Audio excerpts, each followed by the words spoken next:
पूरे देश की निगाहें फिलहाल पश्चिम बंगाल के चुनावों पर लगी हुई है और उसका एपिसेंटर है नंदीग्राम, जहां पर पश्चिम बंगाल की मुख्यमंत्री ममता बनर्जी और उनके खास सिपहसालार रहे शुभेंदु अधिकारी आमने सामने हैं।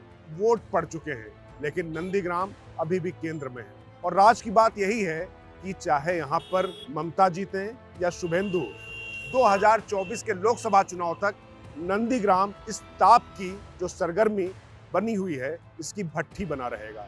मतलब जब तक अगले लोकसभा चुनाव नहीं होते हैं, तब तक बीजेपी नंदीग्राम को शांत नहीं होने देगी और पश्चिम बंगाल में उसी तरीके का मोमेंटम बना रहेगा जैसा कि अभी बना है। वो क्यों और इसके पीछे लक्ष्य क्या है, ये आगे बताएं।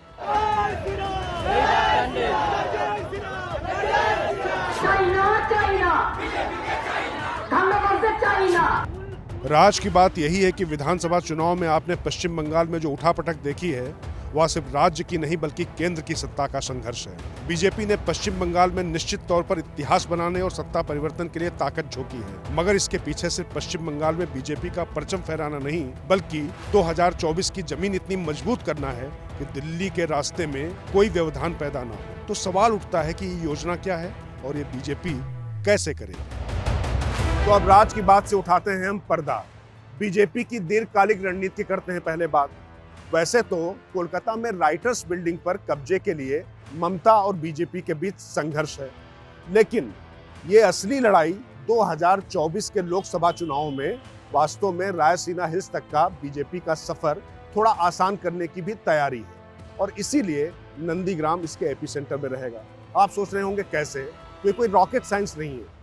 दरअसल बात समझने की यह है कि उत्तर भारत और पश्चिम भारत में बीजेपी अपने चरम पर पहुंच चुकी है और इस चरमोत्कर्ष पर पहुंचने के बाद बीजेपी निश्चित तौर पर एंटी इनकम्बेंसी को झेलते हुए और लोग थोड़ा सा ऊब जाते हैं तो कुछ नीचे आ सकती है।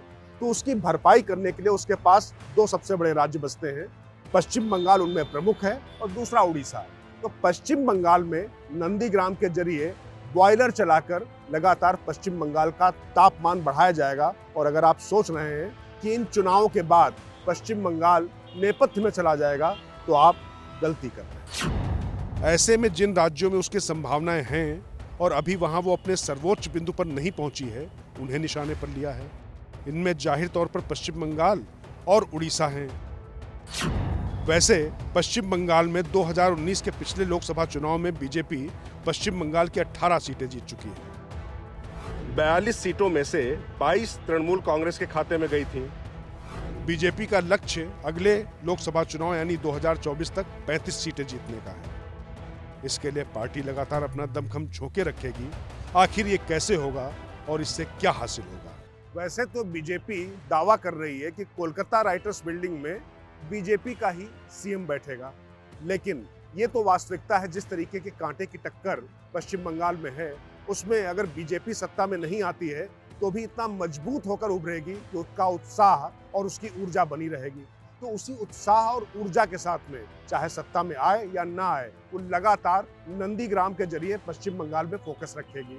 अमित शाह से लेकर नरेंद्र मोदी तक वहां पर लगातार जाते रहेंगे ताकि 2024 में जो उनका मिशन 35 सीटों का है, वो पूरा हो सके।